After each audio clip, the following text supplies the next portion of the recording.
William Carter stood at the large window of the Galactic Council space station.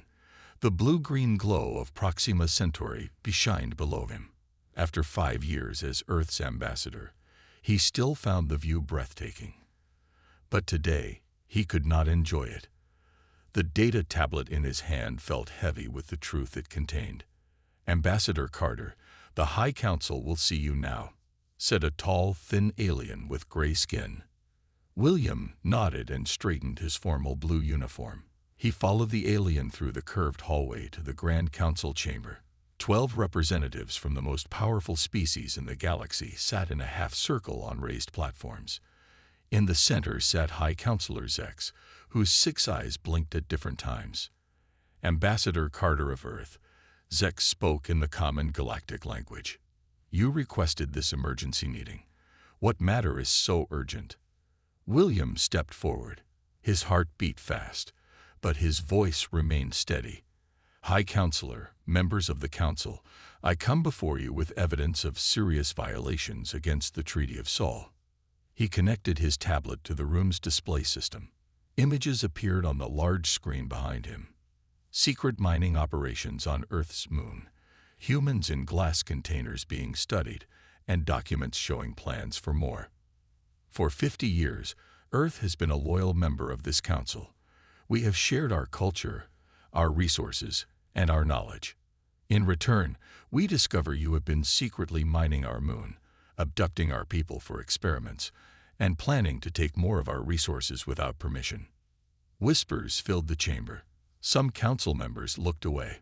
Others stared at William with cold eyes. High Counselor Zex raised a long, thin hand for silence. These actions, while unfortunate in their discovery, were necessary containment measures. "Containment?" William asked, his voice rising slightly. "Yes, Ambassador. Your species has shown aggressive tendencies. Your history is filled with war. Your literature glorifies conflict. Even now, you expand your military presence in space. These were prudent precautions to ensure humanity's more violent nature does not spread throughout our peaceful galaxy." William felt his face grow hot with anger. "So you violated our treaty because you fear us. You made an agreement with Earth as equals, then treated us like animals to be studied and controlled." "Not fear, Ambassador. Caution. The Council has maintained peace for 10,000 years. We will not allow one young species to threaten that peace." Back on Earth, Defense Secretary Olivia Martinez sat in a secure underground room with 20 military and government officials. They watched the Council meeting through a secure quantum link. "This confirms our intelligence," said Olivia, a tall woman with short black hair and serious eyes. "The Council never saw us as equals." An aide entered the room and handed her a message. Olivia read it quickly, then looked up at the others with concern. "We just intercepted Council communications.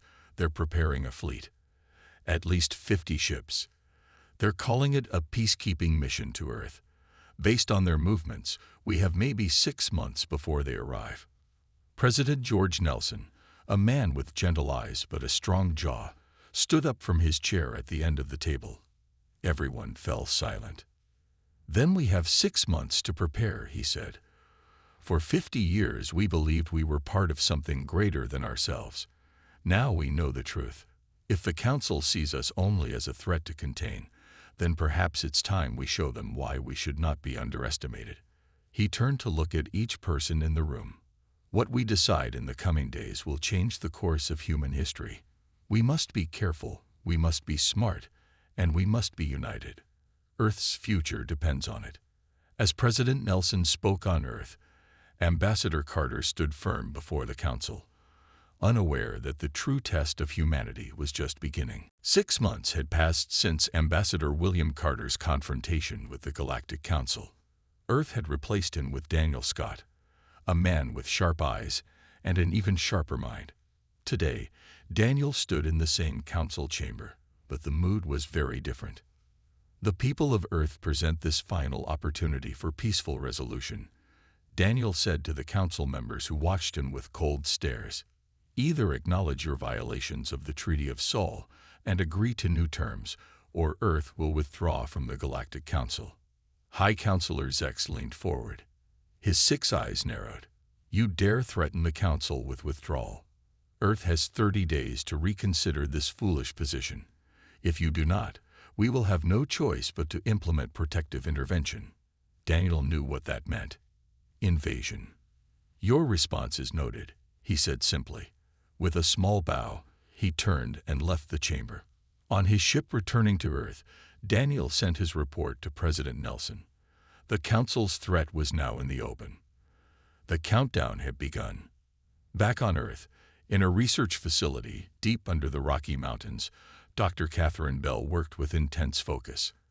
At 42, she had spent her entire adult life studying the quantum network that connected all Council technology. Her lab was filled with strange equipment that hummed and pulsed with blue light. Try it again, she told her team of 20 scientists. They adjusted settings on their machines. A holographic display showed the vast network of quantum pathways that allowed instant travel and communication across the galaxy. It looked like a glowing web of light. I see it, Catherine said suddenly. Look at how the signal changes when it passes through human brain patterns versus alien ones. Her assistant, Paul Garcia, moved closer to the display. The quantum wave functions respond differently to human neural patterns. Catherine smiled. Yes, and that difference is why we can see something the Council has missed for thousands of years.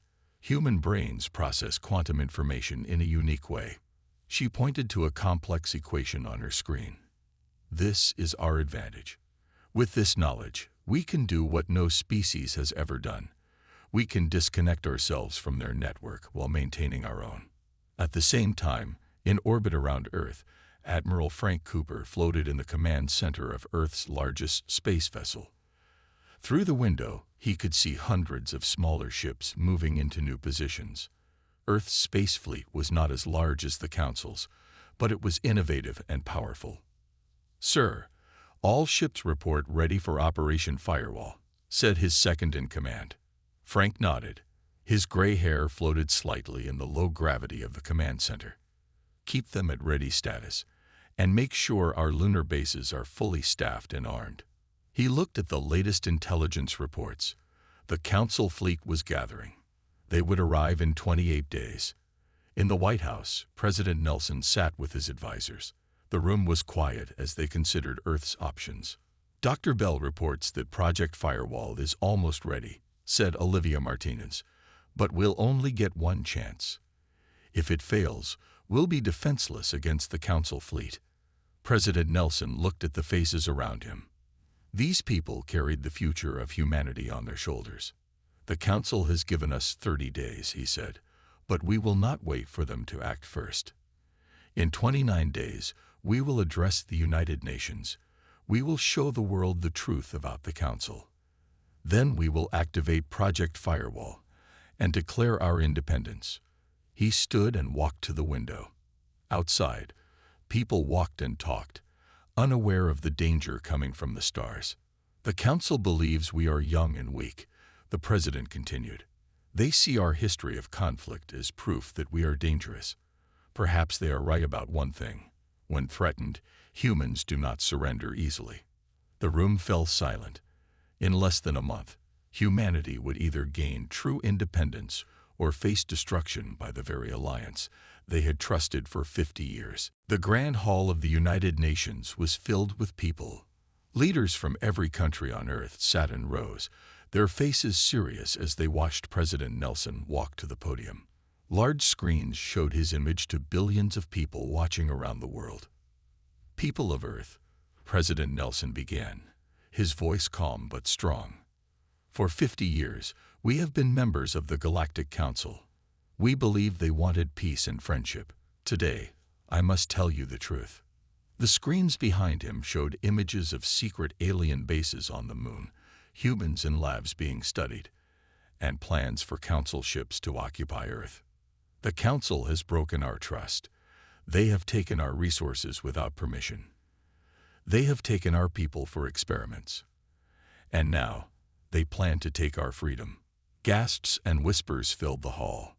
Tonight, I ask the United Nations to vote. Should Earth stay with those who see us as a danger to control, or should we stand on our own as a free world? The vote was quick and clear. Every nation agreed. Earth would leave the Galactic Council. At that moment, Ambassador Daniel Scott stood before the High Council one last time. The alien representatives watched him with cold, angry eyes. By unanimous decision of Earth's nations, I deliver this message, Daniel said firmly. Earth withdraws from the Galactic Council, effective immediately. We end all agreements and treaties.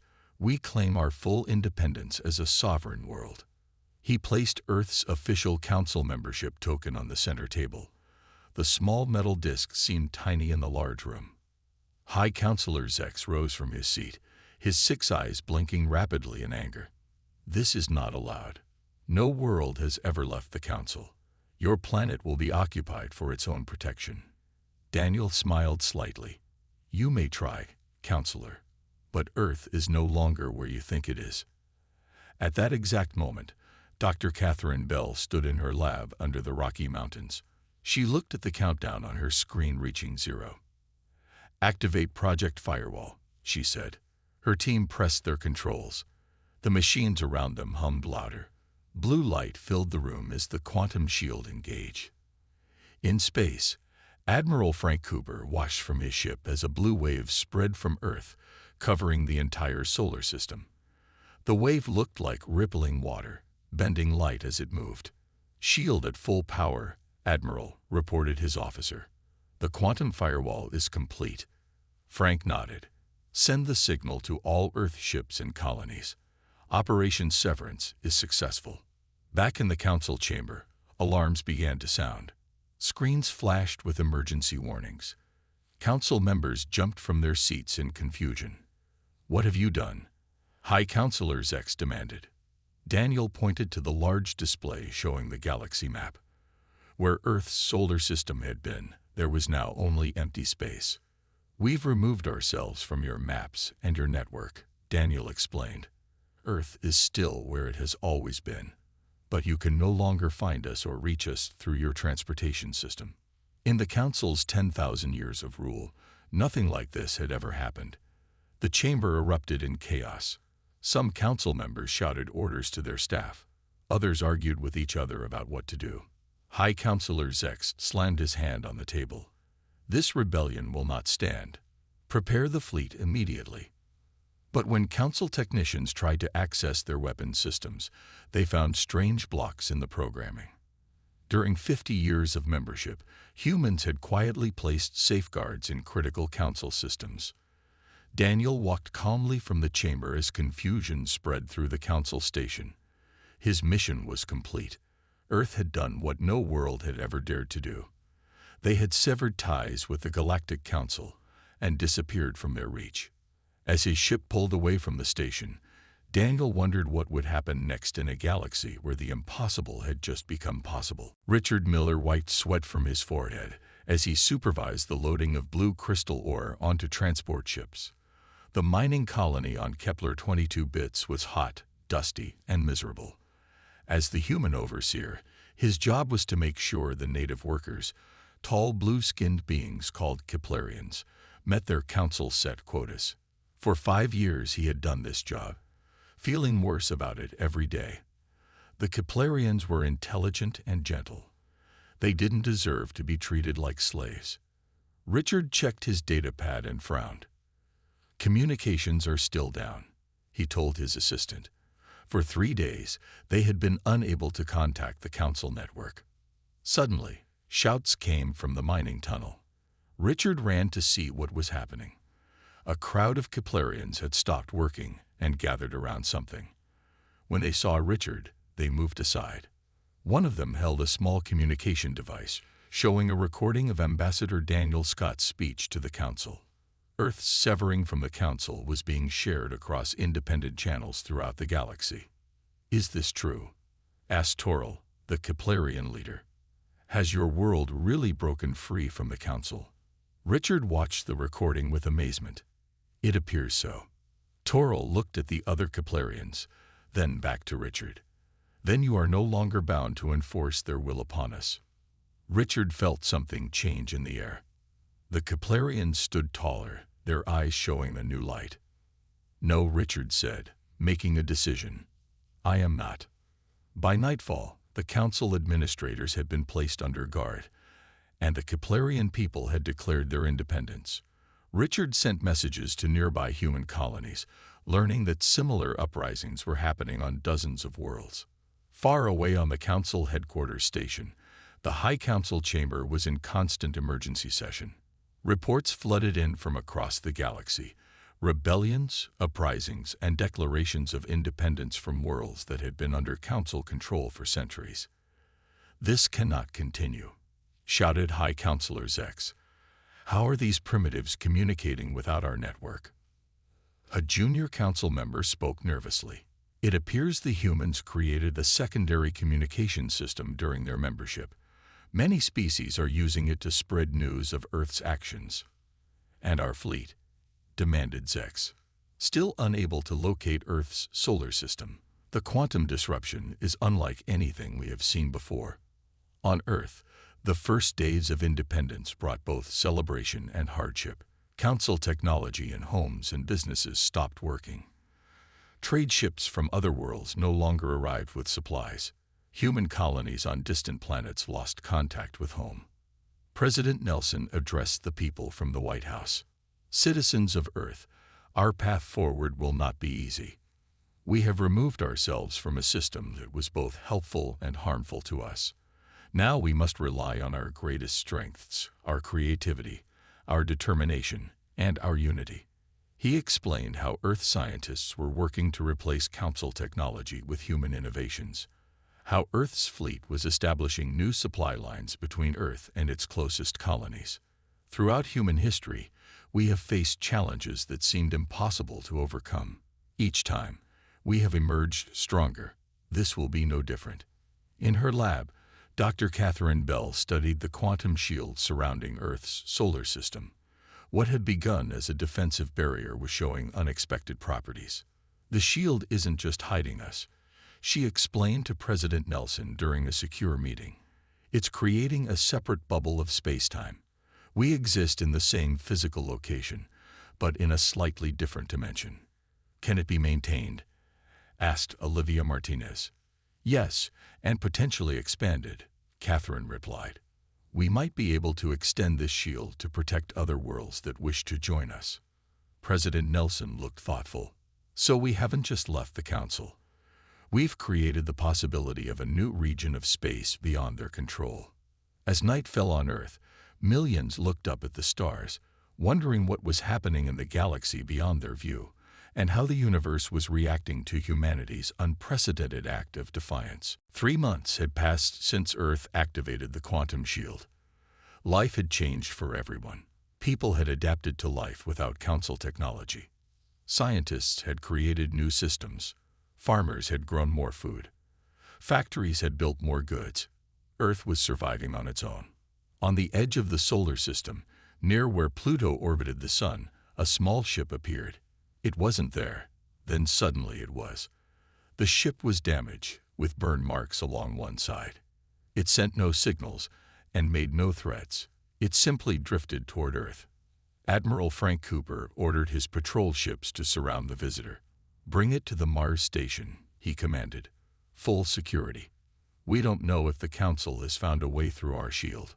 2 days later, in a secure room on the Mars base, President Nelson, Admiral Cooper, and Dr. Bell watched as the ship's pilot was brought in under guard. The alien was tall and thin with rough purple skin that looked like tree bark. He had 4 arms and large eyes that reflected light like mirrors. "I am Zorix," the alien said in perfect English. "I represent the resistance."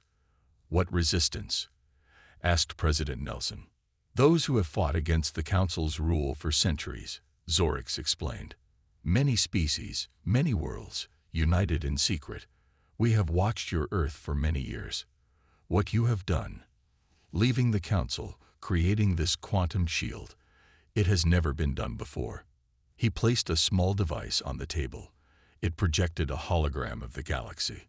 Small lights blinked across it. "These are uprisings happening right now," said Zorix, inspired by Earth. "The Council has ruled for 10,000 years through fear and control. Now, for the first time, they are losing their grip." Admiral Cooper looked suspicious. "How did you find us? How did you get through our shield?" Zorix made a sound like quiet laughter. "Your shield is impressive, but not perfect. There are gaps, small ones, hard to find.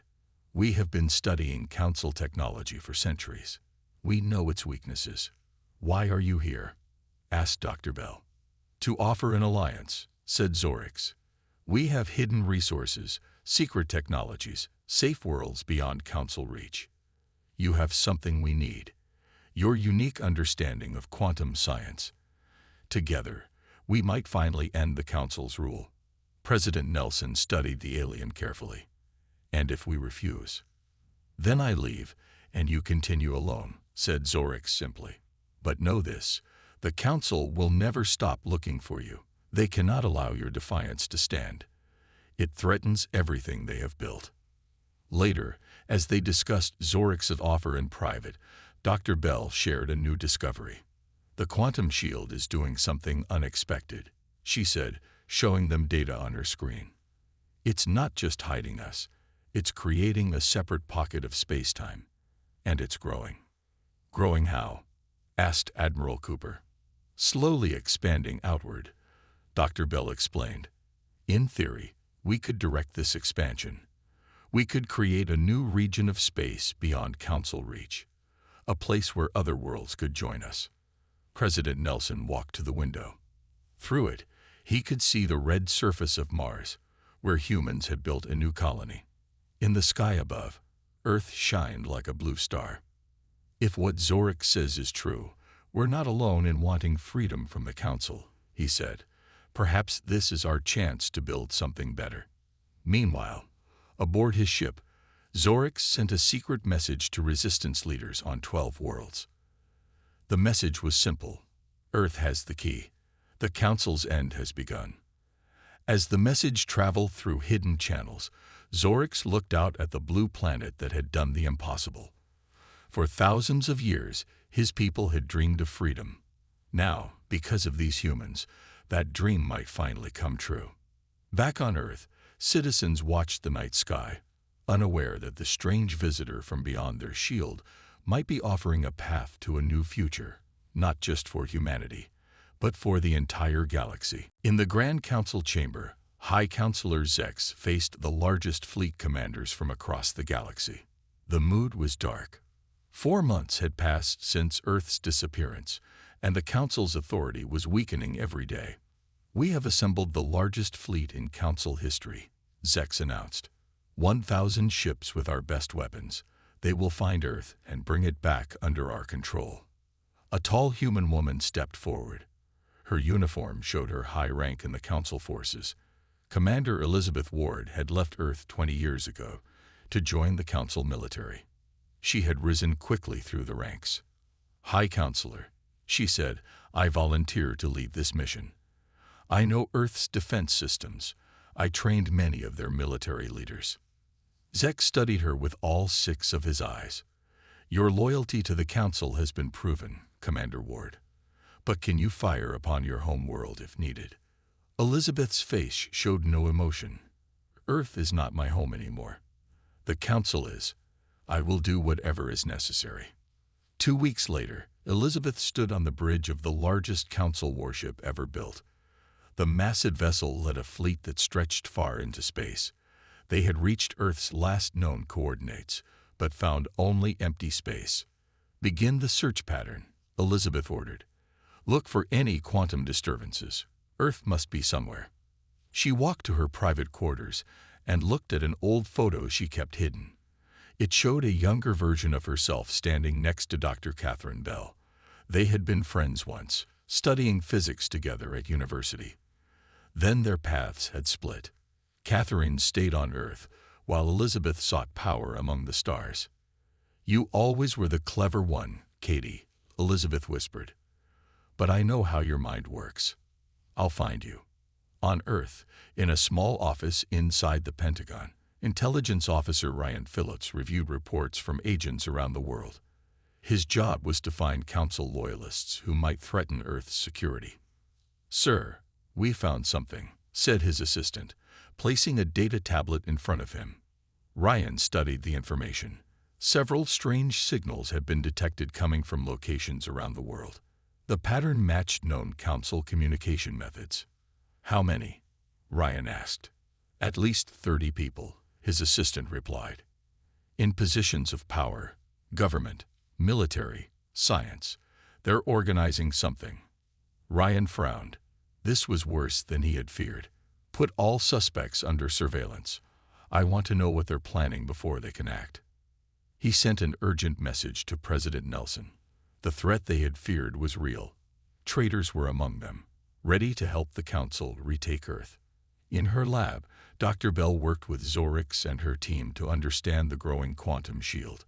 They had discovered a way to direct its expansion toward specific coordinates. "If this works," she explained to President Nelson during his visit, "we could extend our shield to include the Keplerian world where Richard Miller reported a successful uprising." "What would that mean for them?" the President asked. "They would enter our pocket of space-time," Dr. Bell said. "Safe from Council reach, able to connect with us directly." Zorix added, "It would be the beginning of a new alliance, a free sector of the galaxy outside Council control."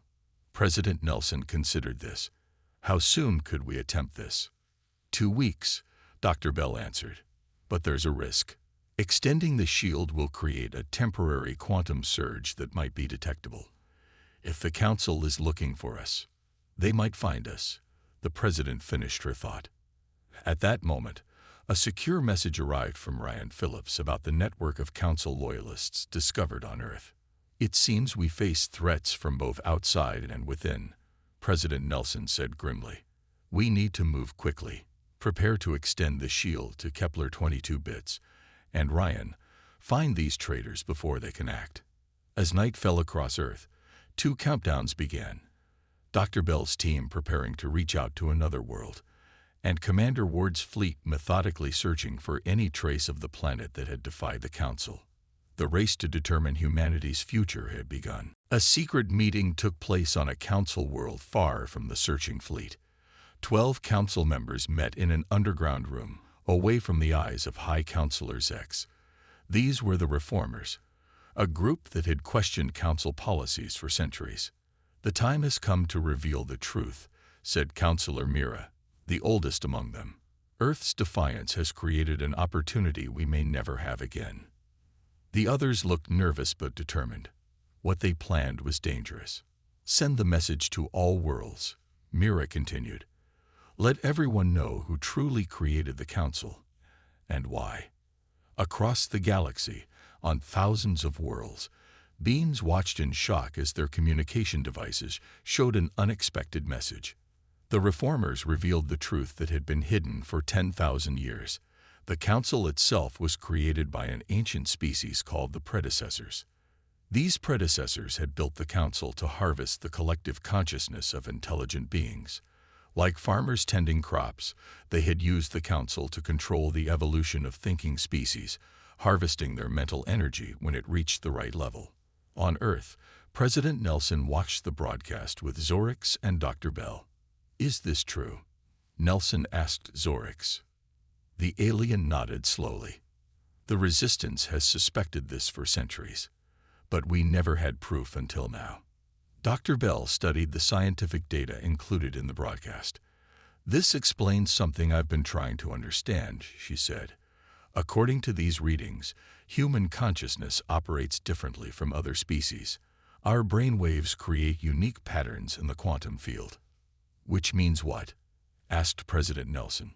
"It means we are both valuable and dangerous to the predecessors' plans," Dr. Bell explained.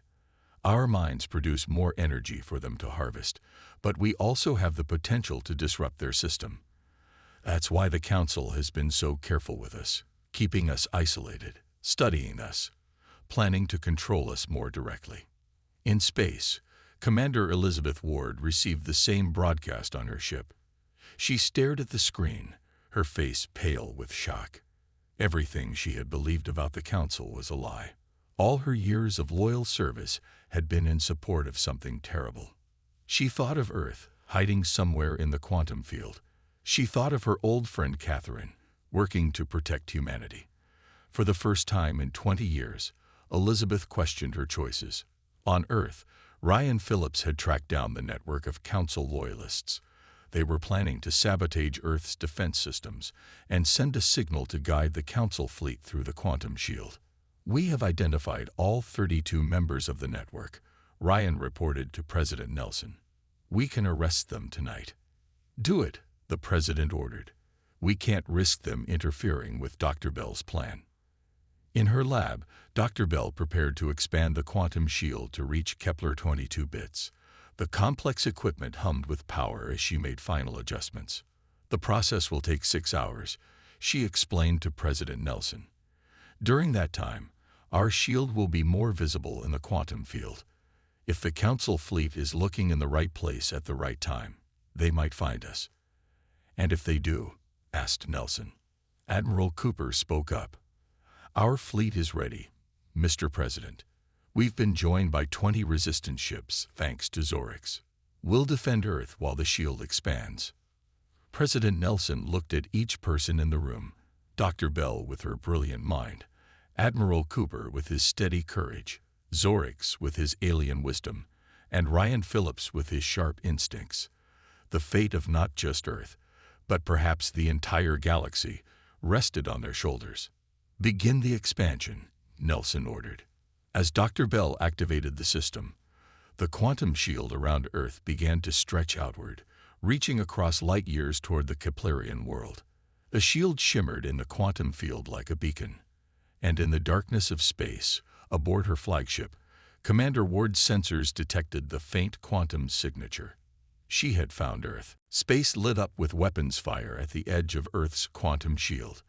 Admiral Cooper's fleet, joined by resistance ships, faced the massive Council armada. The shield was still expanding toward Kepler 22 bits, making Earth's location visible to the enemy. "Hold the line," Admiral Cooper ordered from his command ship. "We need to buy Dr. Bell 4 more hours to complete the shield expansion."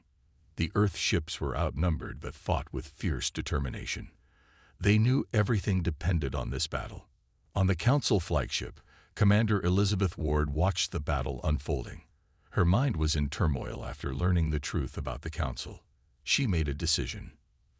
"Prepare my personal scout ship," she ordered her second-in-command. "Continue the attack while I find a way through their defenses." Her small, fast ship detached from the flagship and raced toward Earth's shield. Using her knowledge of Earth defense systems, she found a small gap where the shield was thinnest as it stretched toward Kepler 22 bits. Alarms sounded in Dr. Bell's lab as sensors detected the breach. "A small Council ship has entered the shield," a technician reported. "It's heading directly for the orbital quantum lab." Dr. Bell looked up from her work. The orbital lab controlled the shield expansion. If it was destroyed, the process would fail. "I'm going up there," she said firmly. "Admiral Cooper can't spare ships from the battle. I need to secure the lab." 20 minutes later, Dr. Bell arrived at the orbital lab in a small transport ship. She hurried to the main control room, only to find Commander Elizabeth Ward already there. "Hello, Katie," Elizabeth said, using Dr. Bell's old nickname from their university days. "It's been a long time." Dr. Bell stared at her former friend. 20 years. "Liz, why are you here?" "To destroy everything we've built." Elizabeth shook her head. "I came to see the truth for myself. After that broadcast about the predecessors, I needed to know." She gestured to the lab equipment. "Show me what you're doing. Show me why Earth deserves to be free." Dr. Bell cautiously explained the quantum shield technology and how it was creating a new region of space beyond the predecessors' control. "Human consciousness disrupts their harvesting system," she explained. "That's why they wanted to control us. But we can use that same quality to free other worlds." As she spoke, Elizabeth studied the data on the screens. She saw evidence that confirmed everything the reformers had revealed. All these years, Elizabeth whispered. I believed I was serving peace and order. Instead, I was helping farmers tend their crop. She made a decision. I can help you. I know the Council fleet's command codes. I can send an order for them to fall back. On the edge of the shield, the battle continued. Earth ships fought bravely, but were beginning to fall to the superior Council members. Then, suddenly, the Council ships began to retreat. They're pulling back, Admiral Cooper said in disbelief. Why? The answer came in a transmission from Dr. Bell. Commander Ward has joined us. She sent false retreat orders to the Council fleet. In her lab, Dr. Bell and Elizabeth worked together to complete the shield expansion. After 6 hours, the quantum field stretched successfully to Kepler 22 bits, bringing the world and its people into Earth's protected pocket of space-time. But they didn't stop there.